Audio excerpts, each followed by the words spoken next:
یہ کوئی نئی تحقیق نہیں ہے یا کوئی نئی رائے نہیں ہے، پہلے سے موجود دو آراء ہیں، دو نقطۂ نظر ہیں، دونوں چیزیں ہمارے ہاں لغت میں بھی ثبت ہیں، مفسرین بھی بیان کرتے ہیں، بس ترجیح کس کو دینی ہے اس کو سیاق و سباق کی روشنی میں دیکھا جائے گا۔ وہ جو آیت بیان کی گئی ہے جس کو آپ نے پڑھا ہے اس میں بھی یہی ہے کہ وہ موقع در حقیقت شکر کا موقع ہے، تو شکر میں تعریف تو آپ سے آپ ہو رہی ہوتی ہے۔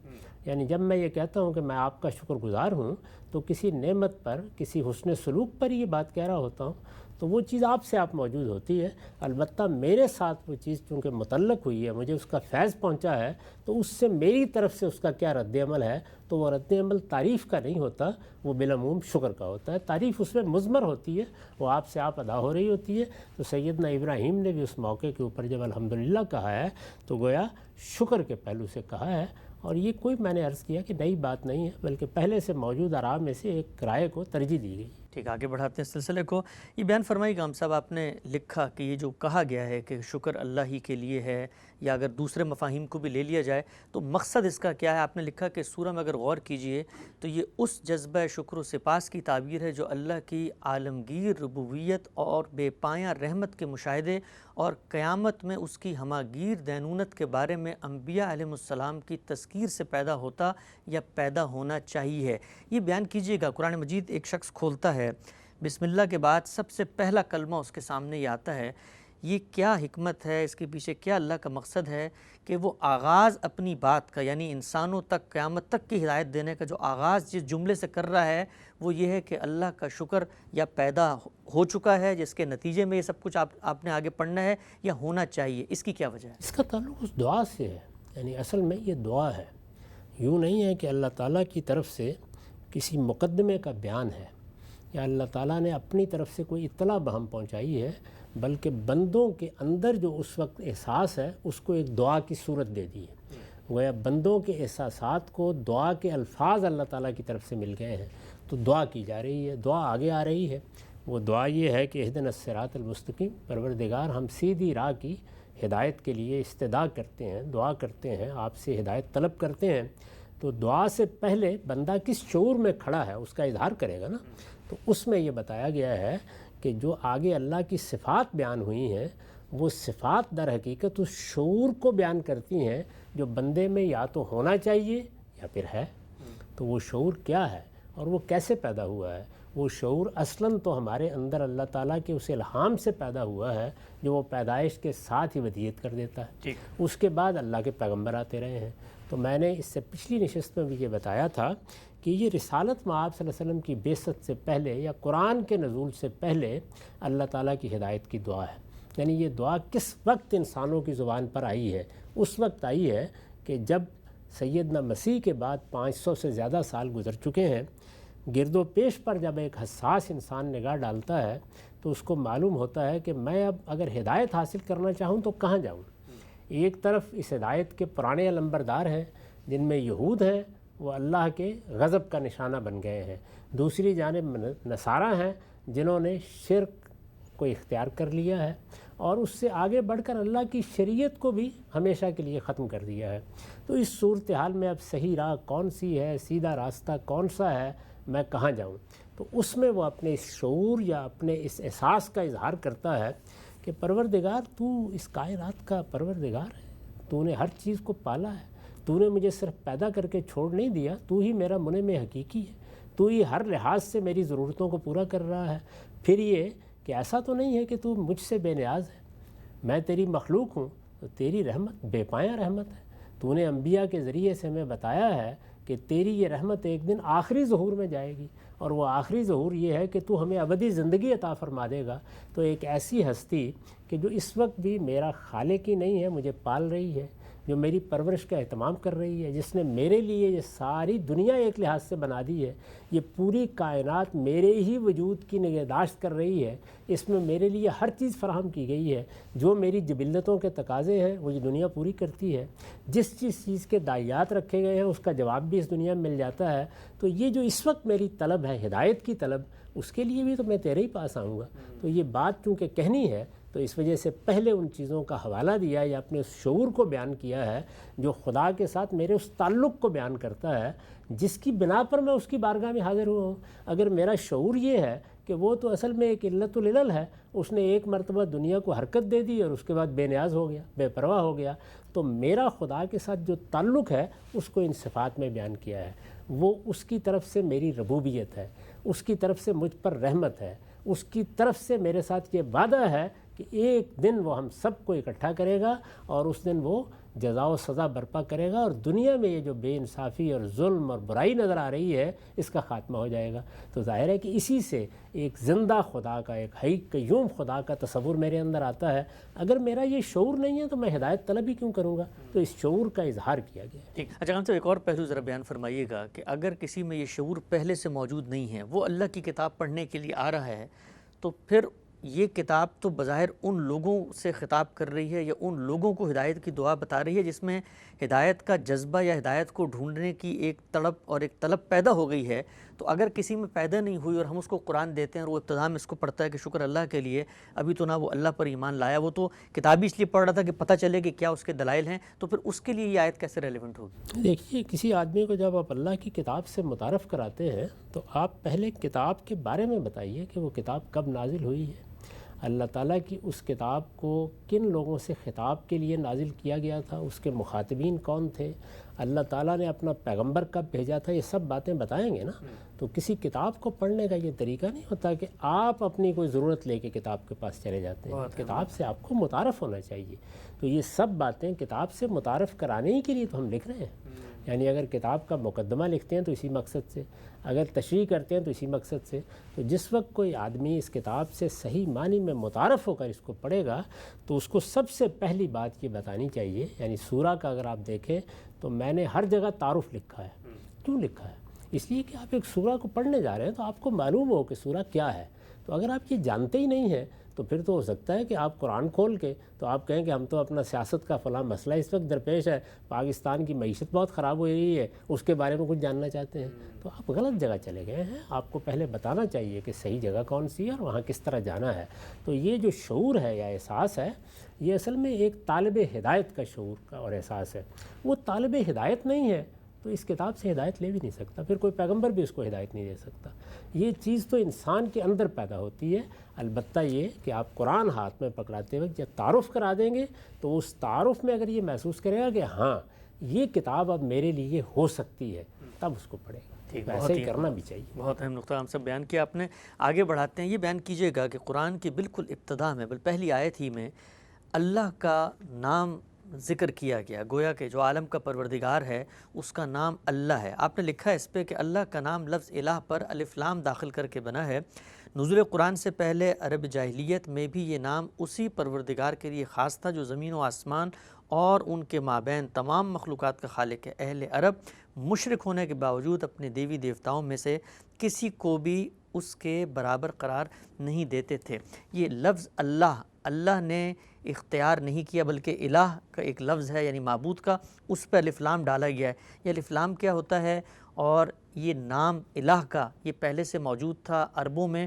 تو بیان کیجیے گا کہ پہلی جو اس سے پچھلی قومیں تھیں کیا وہ بھی اللہ ہی کا لفظ بولتے تھے؟ بائبل وغیرہ میں کیا چیز سامنے آتی ہے؟ پہلی تو بنیادی چیز یہ سمجھ لیجئے کہ اللہ کو اپنا کوئی نام رکھنے کی کوئی ضرورت نہیں، یعنی وہ اس سے بالا تر ہے۔ وہ تو وہ ہستی ہے کہ جس کے لیے نہ کسی جسم کی ضرورت ہے، نہ کسی تعین کی ضرورت ہے، نہ کسی احساس کی ضرورت ہے، نہ کوئی نام رکھنے کی ضرورت ہے۔ اللہ کا کوئی نام تو میری ضرورت ہے۔ تو ظاہر ہے کہ انسانوں نے جب اس دنیا میں آنکھ کھولی ہے تو یہ نام انہوں نے رکھے ہیں، یعنی چیزوں کے نام بھی انسانوں نے رکھے ہیں۔ اللہ نے انسان کے اندر کسی چیز کو متعین کرنے اور متعارف کرانے کے لیے نام رکھنے کی صلاحیت رکھی ہے۔ تو ہمارا علم کیسے آگے بڑھتا ہے وہ یہ کہ ہم اشیاء کو نام دیتے ہیں، یہاں تک کہ ہم افعال کو بھی نام دیتے ہیں، یہاں تک کہ ہم رابطوں کو بھی نام دیتے ہیں۔ یعنی اگر آپ غور کریں تو تینوں ہی چیزیں ہوتی ہیں نا، یعنی دنیا میں یا اسماء ہوں گے یا افعال ہوں گے یا ان کے باہمی رابطے کے لیے کچھ حروف ہوتے ہیں جن کو آپ انگریزی زبان میں پروپوزیشنز کہتے ہیں، یا ہماری اردو میں بھی اسی طرح نے، کو وغیرہ اس طرح کی چیزیں استعمال ہوتی ہیں۔ تو یہ تینوں ہی چیزوں کو اگر آپ دیکھیں تو یہ سب کے سب اصل میں اشیاء ہی کے نام ہیں، یا افعال کے نام ہیں، یا تصورات کے نام ہیں۔ تو نام دینے کی صلاحیت سے ہمارا علم نطق اور بیان کے ذریعے سے دوسروں تک ابلاغ کرتا ہے۔ یہ ہماری ضرورت بھی ہے اور انسان کو اللہ نے یہ صلاحیت بھی دی ہے۔ انسان اپنی صلاحیت کا جب استعمال کرتا ہے تو پھر جس چیز سے بھی متعارف ہوتا ہے اس کو کوئی نام دے گا۔ تو یہ صاف معلوم ہوتا ہے کہ جب اللہ تعالیٰ نے اپنا تعارف کرایا ہے، سیدنا آدم ہی سے کرا دیا گیا، بتا دیا گیا کہ میں تمہارا خالق ہوں، تو کوئی نام رکھا گیا ہوگا۔ عہد بہد جو نام بھی لوگوں نے رکھے، اللہ تعالیٰ نے جب اپنے پیغمبر بھیجے تو جو نام لوگوں نے رکھا ہوا تھا اسی کو اختیار کر لیا گیا۔ یعنی اس میں یہ بات ٹھیک نہیں ہے کہ اللہ کا اپنا رکھا ہوا نام ہے، نہیں، اس سے پہلے بھی آپ بائبل میں دیکھیں، اس سے پہلی کتابوں میں دیکھیں، جو نام ان کے ہاں تھے وہی نام اختیار کر لیے گئے، بلکہ اس کو خود موضوع بنا کے اس سوال کا جواب دے دیا ہے۔ لوگ چونکہ اللہ کے ساتھ کچھ صفات کے طور پر بھی ناموں کا اظہار کرتے ہیں، تو یہ بتا دیا گیا ہے کہ سارے اچھے نام اللہ کے، یعنی یہ بات کہ فلاں اللہ کا نام ہے فلاں نہیں ہے، فرمایا سارے اچھے نام اللہ کے ہیں، اور تم اس کو جس نام سے بھی پکارو گے درست ہی پکارو گے۔ تو اللہ تعالیٰ کے لیے کیا نام ہے یہ انسان طے کرتے ہیں۔ قرآن مجید عربی زبان میں نازل ہوا، عربوں کے ہاں پہلے سے کیا نام تھا؟ ظاہر ہے کہ عرب ایک مسلمان قوم تھی، سیدنا ابراہیم کی اولاد ہے، ان کے ہاں بھی پہلے سے یہ لفظ چلا آ رہا تھا، اس سے بھی پہلے ہو سکتا ہے کہ یہ لفظ قدیم ترین زبانوں میں رہا ہو، اور خود لفظ کے اندر بھی کوئی ایسی حقیقت ہو کہ جو اللہ ہی کے لیے موضوع ہے۔ تو ہم جب عربی زبان کا مطالعہ کرتے ہیں تو معلوم ہوتا ہے کہ ایک دوسرا لفظ الف لام کے بغیر، الف لام ایسے ہے جیسے کسی لفظ پر انگریزی زبان میں آپ دی لگا دیتے ہیں، آرٹیکل جو ہوتا ہے، جی ہاں، تو یہ دی جو ہے وہ الف لام ہے عربی زبان میں۔ دنیا کی ہر زبان میں اس طرح کے بعض چیزیں ہوتی ہیں کہ جو کسی کو خاص کر دیتی ہیں۔ انگریزی زبان میں اس کے لیے دی یا دا جس کو آپ پروناؤنس کرتے ہیں یا جس کا تلفظ کرتے ہیں وہ بولا جاتا ہے، اور عربی زبان میں اس کے لیے الف لام ہے۔ تو الہ پر الف لام لگا کے ایک لفظ بن جائے گا الالہ، اور یہ قرآن میں استعمال ہوا ہے مختلف جگہوں کے اوپر۔ تو جب غور کیا جائے تو یہ معلوم ہوتا ہے، اور یہ غور کا معاملہ ہے، قیاس کا معاملہ ہے، یہ وہ چیز نہیں ہے کہ جس کے بارے میں آپ یہ کہیں کہ اہل زبان آپ کو بتائیں گے کہ آج ہم الہ پر الف لام لگا رہے ہیں اور آج اس کو بولیں گے، بلکہ خود ماہرین لسانیات جب غور کرتے ہیں تو سمجھ میں آ جاتا ہے کہ یہ ہوا ہے، تو اس کا میں نے اظہار کر دیا ہے۔ تو دو تین باتیں سمجھ لینی چاہیے، اللہ تعالیٰ کے لیے کوئی نام خود اللہ نے تجویز کیا ہے ہرگز نہیں۔ اللہ تعالیٰ کو انسانوں نے نام دیے ہیں، وہ نام جو بھی دیے گئے ہیں اللہ تعالیٰ نے جب اپنے پیغمبروں کے ذریعے سے کلام کیا ہے تو وہی نام اختیار کر لیا ہے، اگر اس میں کوئی خرابی کی بات نہیں تھی۔ جیسے ہمارے ہاں آپ دیکھتے ہیں آپ کہ ہماری عام گفتگو میں فارسی زبان کا لفظ خدا رائج ہو گیا ہے، بہت سے لوگ اس پر اعتراض کرتے رہتے ہیں، یہ اعتراض بے محل ہے بالکل۔ یعنی یہ لفظ بھی اپنے اندر کو برا مفہوم نہیں رکھتا، رائج ہو گیا ہے، اللہ تعالیٰ کے لیے خاص بھی ہو گیا ہے، اس کے وہ استعمالات بھی آہستہ آہستہ ختم ہو گئے ہیں جو دوسروں کے لیے عام تھے، وہ اگر تھے بھی تو فارسی زبان کی حد تک رہ گئے، ہماری اردو میں نہیں ہے، تو اب یہ لفظ ہے۔ تو اس کے بارے میں نے عرض کیا کہ اللہ تعالیٰ نے خود بتا دیا ہے کہ سب اچھے نام میرے لیے ہیں، تم جس نام سے بھی مجھے پکارو۔ چنانچہ ہندو کوئی ایک نام رکھ لیں گے، مسیحی کوئی اور نام ہو سکتا ہے رکھ لیں، اسی طریقے سے انگریزی زبان میں کوئی اور نام ہو، چینی زبان میں کوئی اور نام ہو، دیکھا جائے گا کہ اس نام میں اس کے مطلب کی حد تک کوئی شرک کی چیز نہیں۔ اللہ کے شائن شان ہے، کیونکہ یہ فرمایا ہے کہ للہ الاسماء الحسنی، اللہ کے لیے اچھے نام ہیں۔ تو اگر اللہ کے شائن شان نام ہے، اس میں کوئی شرک نہیں ہے، اس میں کوئی چیز اللہ کی تنزیہ کے خلاف نہیں ہے، تو وہ نام ٹھیک ہے، اس کو استعمال کرنے میں کوئی حرج نہیں۔ تو یہ عربی زبان میں لفظ پہلے سے موجود تھا، عرب بھی بولتے تھے، اور یہ صاف معلوم ہوتا ہے کہ قدیم ترین زبانوں سے چلا آ رہا تھا۔ آپ جب پچھلی زبانوں کا مطالعہ کرتے ہیں تو اس میں بھی اس کے آثار مل جاتے ہیں، چنانچہ اس کو اگر کوئی آدمی دیکھنا چاہے تو وہ بعض جو اچھے لغت ہیں ان میں دیکھ سکتا ہے کہ اس کے مشتقات دنیا کی بہت سی زبانوں میں استعمال ہوتے ہیں۔ تو یہ صاف معلوم ہوتا ہے کہ قدیم ترین لفظ ہے جو مختلف لہجے بدل کر اسی طریقے سے استعمال ہوتا آ رہا ہے عربی زبان میں، یہ اللہ ہو چکا ہوا تھا۔ تو اس کے بارے میں نے یہ بتا دیا ہے کہ یہ اس طرح ہے، اس لیے اس کے بارے میں کوئی اصرار نہیں کرنا چاہیے۔ قرآن میں یہ لفظ اس لیے استعمال ہوا ہے اللہ کے ذاتی نام کے طور پر کہ عرب اس کو ایسے ہی استعمال کرتے ہیں۔ ٹھیک، ہم سے بڑی تفصیل سے آپ نے پہلو واضح کیا۔ یہ بیان کیجیے گا کہ جو ہمارے سامنے بائبل کے نسخے ہیں اور خود عبرانی زبان میں بھی جو لفظ بولا جاتا ہے تو وہ بھی ملتا جلتا ہے، ایل لوائے کر کے، یا بعض اور الفاظ بھی آتے ہیں ہاشیم کے کہ یہ جو یہود وغیرہ اللہ کو بولتے ہیں، تو یہ بھی اگر وہاں پر کوئی اس سے مشترک نکلتا تو وہ لگتا ہے کہ شاید اسی سے ملتی جلتی کوئی چیز عبرانی میں بھی۔ لفظ ایل بھی ہے نا، جیسے اسماعیل ہے، جیسے جبرائیل ہے، تو اس میں یہی معنی ہے اس کے۔ اور آپ یہ دیکھیے کہ اس لفظ کو بھی قرآن نے اسی طرح اپنا لی ہے، یعنی جبریل کا لفظ ہے تو اس میں یہی ایل ہے، میکائیل کا لفظ ہے تو وہی ہے، تو اللہ کے لیے استعمال ہوتا ہے، اس میں کوئی معنی نہیں ہے۔ اللہ تعالیٰ نے خود بتا دیا ہے کہ جو لفظ بھی لوگ استعمال کرتے ہیں انہوں نے اللہ کے لیے وہ نام رکھ لیا ہے، وہ نام اچھا ہے، اس میں کوئی معنوی خرابی نہیں ہے، اس کو آپ استعمال کر سکتے ہیں۔ اچھا، آپ نے اشارہ فرمایا غام صاحب، ابھی ایک ہمارے یہاں بڑا یہ مسئلہ پیدا بھی ہوتا ہے، اس پہ بڑی گفتگو بھی ہوتی ہے۔ آپ نے رب کا ترجمہ کیا پروردگار، پروردگار بھی درست ہے، خدا بھی کہہ سکتے ہیں۔ یہ جو فارسی کا لفظ ہے خدا، تو اس کا مطلب کیا ہے جس کی وجہ سے کوئی یہ نزاع پیدا ہو جاتا ہے؟ اس کو ہم پروردگار کے مترادف کے طور پہ استعمال کر سکتے ہیں؟ وہ جو آپ سے آپ ہے، خدا کا مطلب یہی ہے۔ اچھا، یعنی جو آپ سے آپ ہے، تو ظاہر بات ہے کہ یہ کوئی بری چیز نہیں ہے، اس میں کوئی شک ہی نہیں ہے کہ اللہ تعالیٰ کے بارے میں جو ہمارا تصور بنتا ہے اس میں سب سے بڑی چیز کیا ہے؟ یہی کہ وہ کسی کی مخلوق نہیں ہے، وہ کسی عمل کے نتیجے میں وجود میں نہیں آیا، وہ حادث نہیں ہے، وہ ہستی ہے کہ جو آپ سے آپ ہے، وہ اول ہے، آخر ہے۔ تو اس کو ایک فارسی لفظ سے ادا کر دیا، وہی لفظ لوگوں کی زبانوں پر چڑھ گیا، ہماری اردو میں مستعمل ہو گیا۔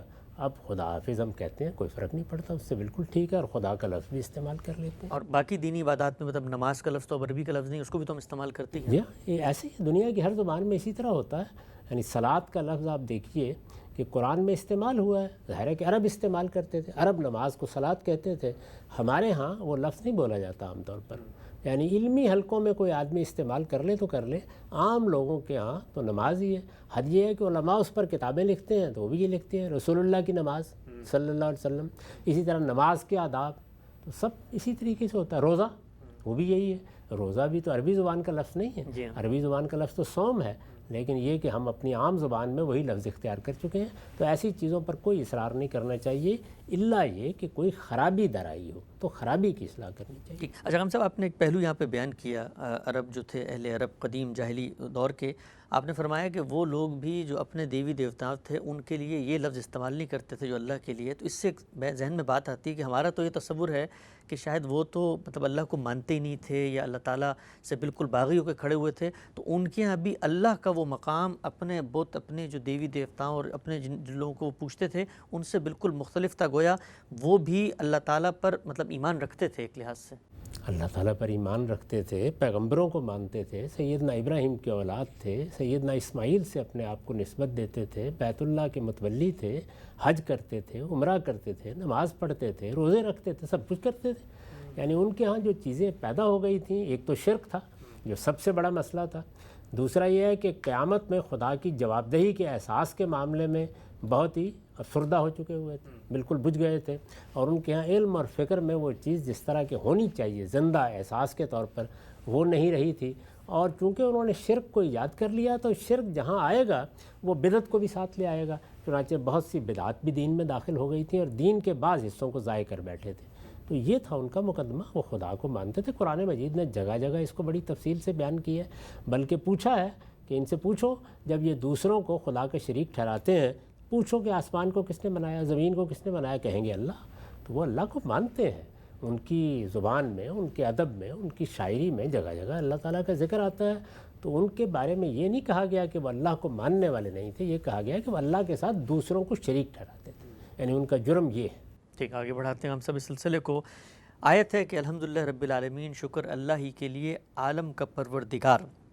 عالم کا پروردگار آپ نے ترجمہ کیا رب العالمین کا۔ اسی کی وضاحت میں آپ لکھتے ہیں کہ اصل میں رب العالمین کے الفاظ ہیں، رب کے معنی اصلاً پالنے والے کے ہیں، پھر اس مفہوم کے لازمی نتیجے کے طور پر مالک اور آقا کے معنی اس لفظ میں پیدا ہوئے، اور اردو کے لفظ پروردگار کی طرح اس پر ایسا غلبہ حاصل کر لیا کہ پرورش کرنے والے کے معنی میں اس کا استعمال عربی زبان میں باقی نہیں رہا۔ سورہ کی ابتدا جس جذبہ شکر کی تعبیر سے ہوئی ہے رب العالمین، اور اس کے بعد کی صفات اس کی دلیل ہیں جو استدلال کے طریقے پر نہیں بلکہ ایک بدیہی حقیقت کے اعتراف اور اقرار کے اسلوب میں بیان ہوئی ہیں۔ بیان کیجئے گا کہ یہ عالمین کا جو لفظ ہے، ہم لوگ اس دنیا میں رہتے ہیں تو ہم تو ایک دنیا سے واقف ہیں، دنیا کے اندر بات ہو رہی ہے، یہ اللہ تعالیٰ نے عالمین کا لفظ کیوں استعمال کیا؟ اور یہ جو آپ نے بات فرمائی ہے کہ اس کے اندر یہ جو پورا کا پورا پہلو ہے پروردگار کا، اس نے اس کو احاطہ کر لیا، اس سے کیا مراد ہے؟ قرآن مجید کی زبان میں، عربی زبان ہے، جو جمع استعمال ہوتا ہے، ظاہر ہے کہ عالمین عالم کی جمع ہے، تو جمع ہے یہ تعدد کے لیے بھی استعمال ہوتی ہے اور کسی چیز کی وسعت اور عظمت کو بیان کے لیے بھی استعمال ہو جاتی ہے۔ تو یہ ظاہر ہے کہ موقع استعمال بتا دیتا ہے، یہاں کوئی تعدد بیان کرنا مقصد نہیں ہے، ذرا حال ہے کہ اس کو بھی آپ پیش نظر رکھ سکتے ہیں۔ مطلب یہ ہے کہ جو کائنات ہے، جس کا بھی تم تصور کر سکتے ہو، جو کائنات تمہیں نظر آتی ہے، جو کائنات اس کے ماورا ہو سکتی ہے، پوری کائنات یہاں سے وہاں تک ہر چیز کا پروردگار وہی ہے۔ تو عالمین اس معنی میں آیا۔ اب عالمین کا لفظ عربی زبان میں جب استعمال ہوتا ہے تو پھر وہ بہت سے دوسرے مفاہیم موقع کے لحاظ سے پیدا کر لیتا ہے۔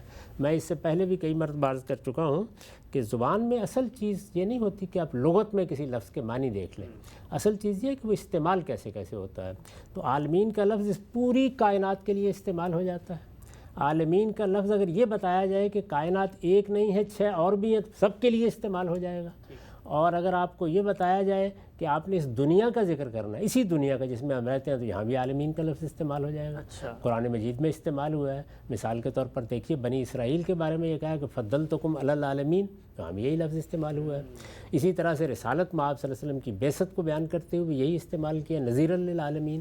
تو اس دنیا کے لیے یعنی جو انسانوں کی دنیا لفظ استعمال ہو جائے گا، اور بعض موقعوں کے اوپر بالکل قریبی مفہوم میں بھی ہو جائے گا۔ یہ بالکل ایسے ہی جیسے آپ لفظ دنیا استعمال کرتے ہیں۔ ظاہر ہے کہ میں اگر کسی موقع کے اوپر فلکیات پڑھا رہا ہوں تو دنیا کا لفظ استعمال کروں گا پوری کائنات کے لیے، اور میں عام ادبی اسلوب میں گفتگو کرتے ہوئے یہ کہوں گا کہ میں نے تو یہ بات پوری دنیا کو بتا دی ہے، تو آپ دیکھیے کہ یہاں دنیا بہت ہی محدود ہو گئی۔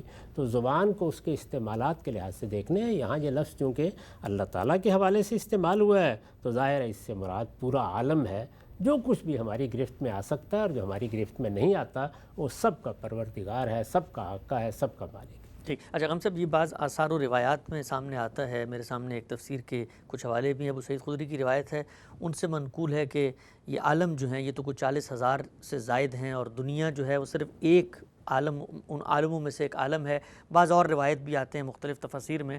تو کیا لفظ یہاں پر اس بات کی گنجائش رکھتا ہے کہ ہم اس کو اس معنی میں لیں کہ یہاں جمع وسعت کے معنی میں اسی دنیا کے بارے میں ہے، یا تمام عالموں کے بارے میں ہے؟ یہ بھی بتائیے گا کہ جب فرماتے ہیں آپ، اور یہ جو پورا مکتب فرائی ہے کہ جو تعویل ہے وہ ایک ہی ہوگی، قرآن مجید کی آیت کا ایک ہی مدعا ہے، تو پھر کیا دونوں مفاہیم بیک وقت پائے جائیں گے، ایک پایا جائے گا دوسرا رد ہو جائے گا؟ اس کو کیسے یہ جب کہا جاتا ہے کہ ایک ہی تعویل ہوگی، اس کا مطلب یہ ہے کہ ان میں کوئی چیز دوسرے کی نقیض نہیں ہوگی۔ اچھا، تو آپ اس کو تعدد کے معنی میں لے لیں، آپ وسعت کے معنی میں لیں، اللہ تعالیٰ کے حوالے سے یہاں کسی تحدید کی ضرورت ہی نہیں ہے۔ البتہ جب انسانوں کے حوالے سے استعمال ہوتا ہے تو وہاں یہ ضرورت ہوتی ہے کہ یہ بتایا جائے کہ ایک لفظ جو اتنی غیر معمولی وسعت رکھتا تھا وہ آخر چند لوگوں کے لیے کیسے استعمال ہو گیا، تو اس کی مثالیں دینے کی ضرورت ہے۔ تو یہاں کیونکہ اللہ کے لیے استعمال ہوا ہے، اس وجہ سے آپ اس کو اس طرح لے لیں کہ تمام جہانوں کا مالک، ٹھیک ہے، آپ کہیں جہان کا مالک، تو جہان یہاں پر کس معنی میں بولا جا رہا ہے؟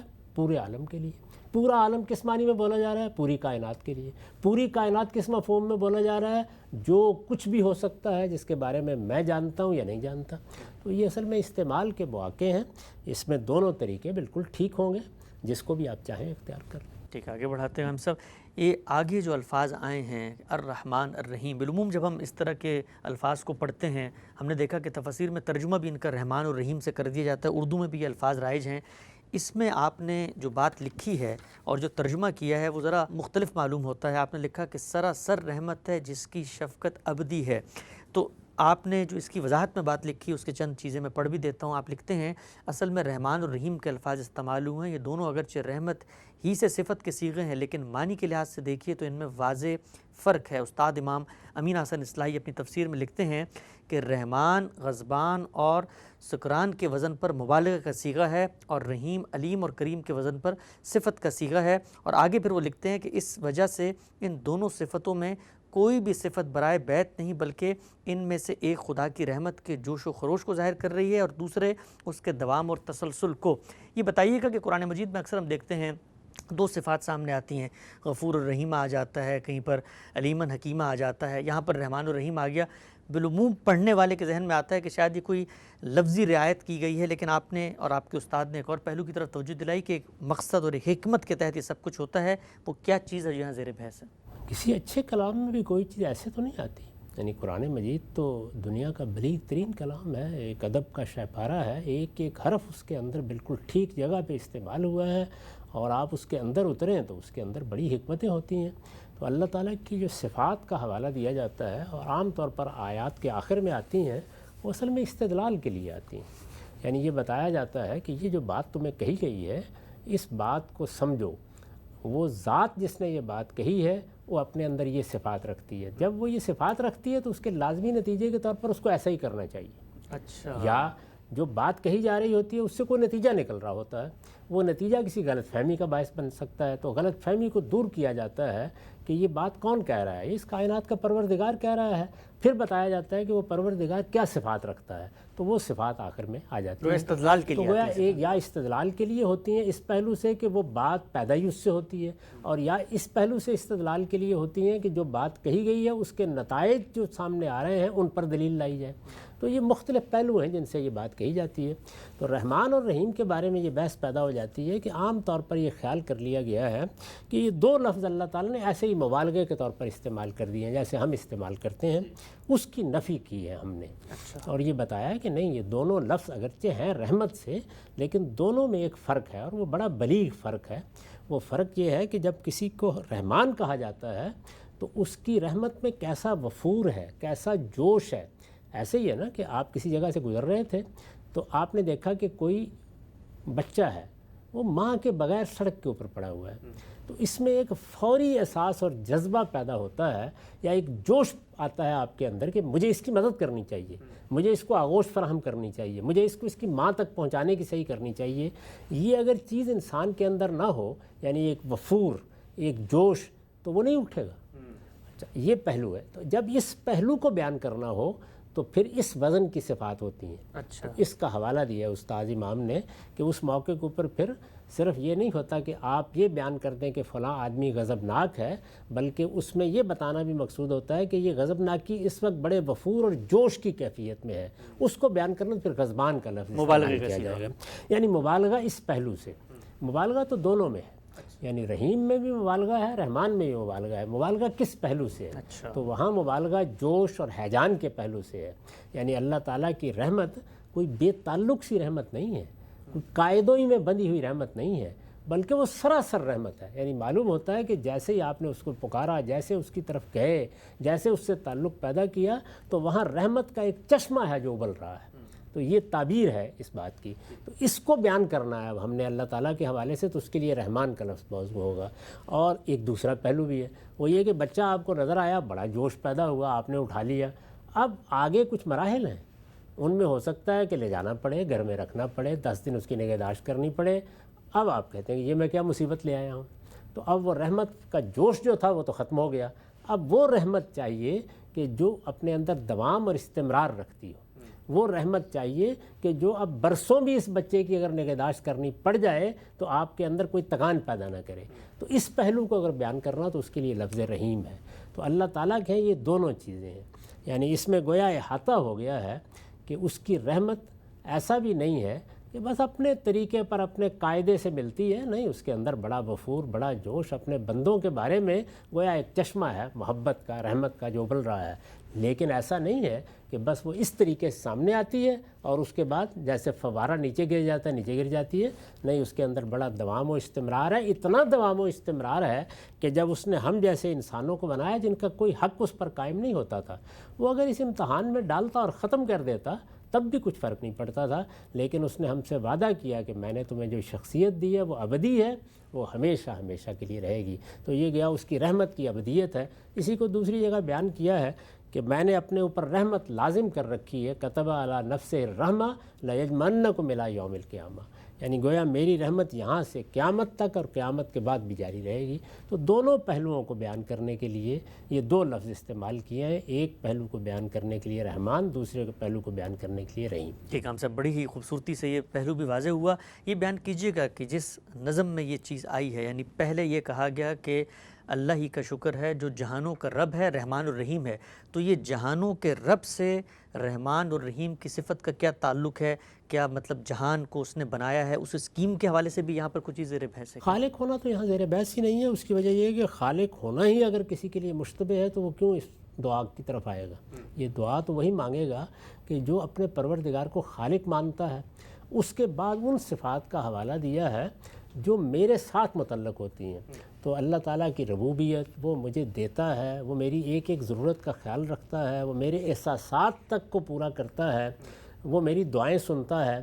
تو وہ میرا مالک اور آقا ہے. یعنی مجھے جب کوئی مصیبت آئے گی، تکلیف آئے گی، اسی کے پاس جانا ہے.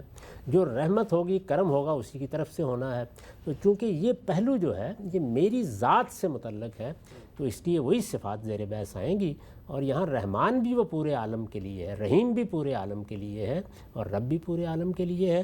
تو میں ان صفات کا حوالہ دیتا ہوں کہ تو میرا مالک اور آقا ہے، اور تو سراسر رحمت ہے، اور تیری شفقت ابدی ہے. اسی لیے تو تیرے حضور میں آیا ہوں کہ میری ہدایت کا اہتمام فرما. ٹھیک، آگے بڑھاتے ہیں. اگلی آیت ہے کہ مالک یوم الدین، جو روز جزا کا مالک ہے. آپ نے اس کی وضاحت میں لکھا ہے یعنی یہ اس کی پروردگاری اور اس کی رحمت کے دوام و استمرار کا تقاضا ہے کہ وہ ایک دن اپنی عدالت برپا کرے. چنانچہ وہ اسے برپا کرے گا، اور اس طرح برپا کرے گا کہ اس دن سارا زور و اختیار اسی کو حاصل ہوگا. سب کے سر اس کے سامنے جھکے ہوں گے، کسی کو یارہ نہ ہوگا کہ اس کے سامنے زبان کھول سکے.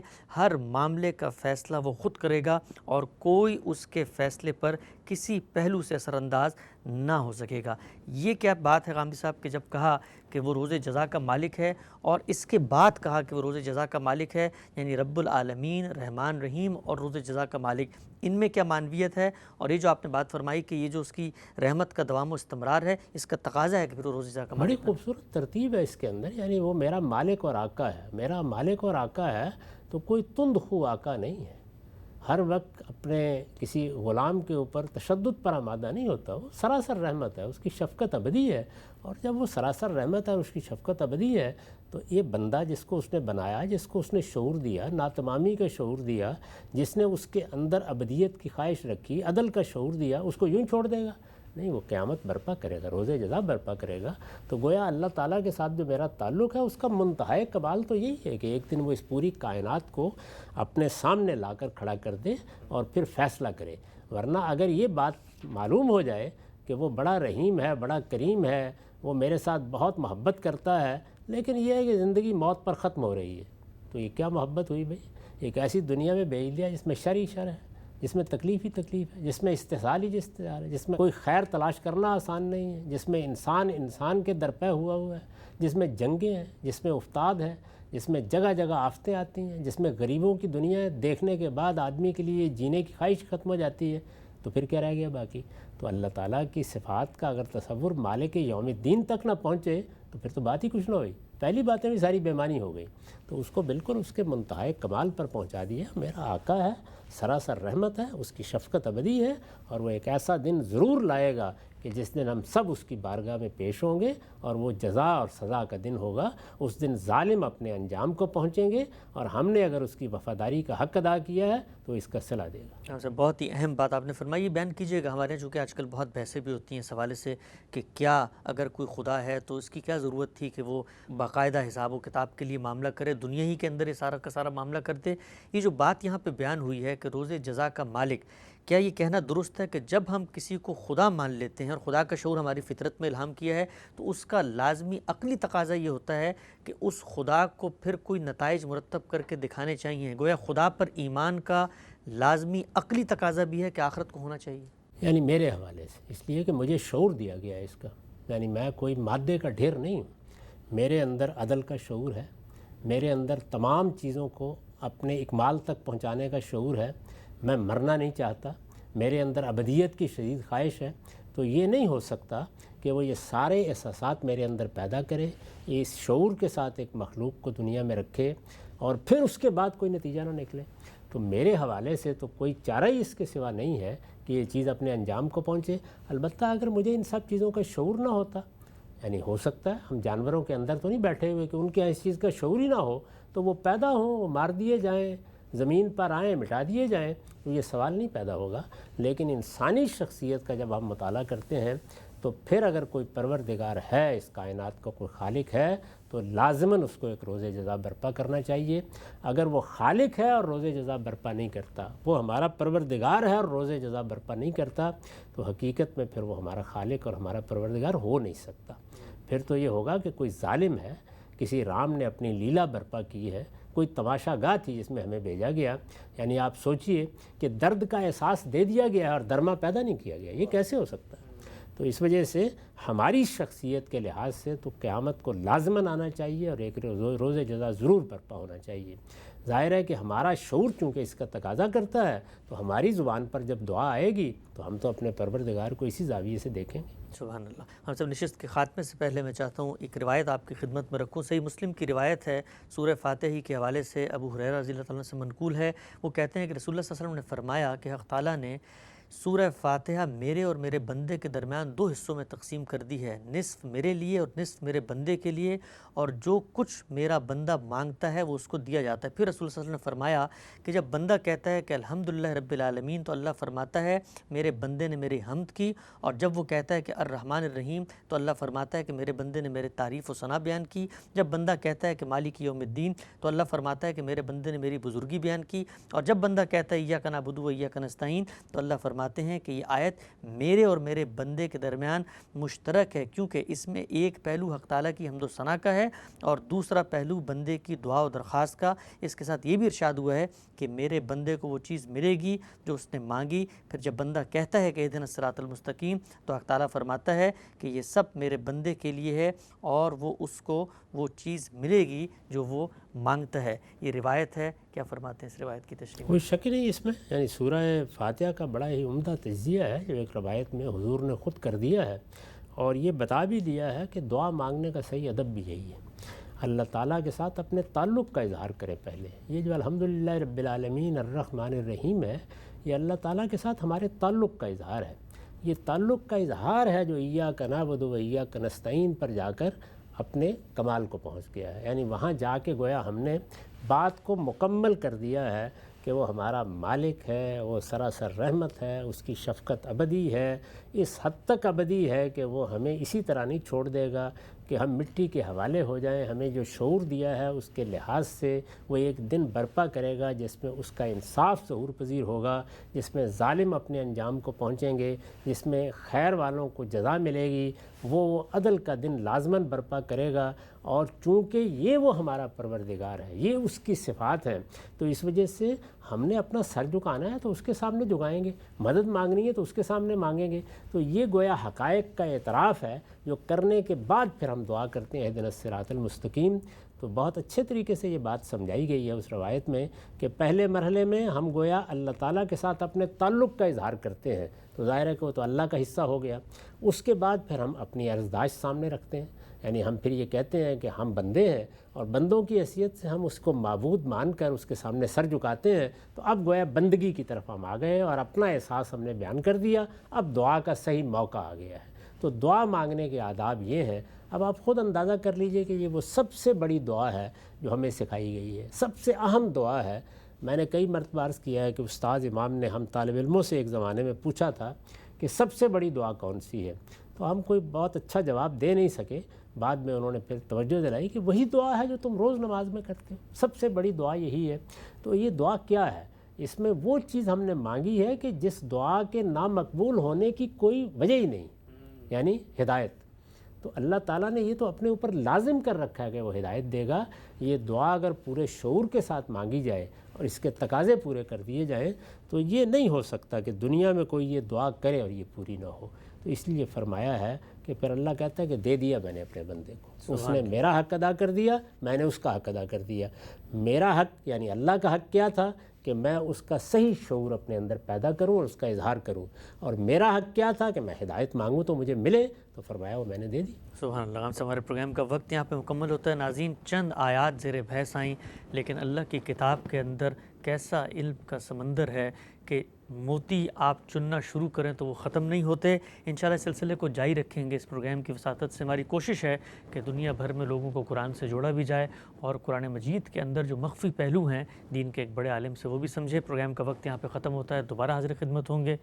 آپ کے وقت کا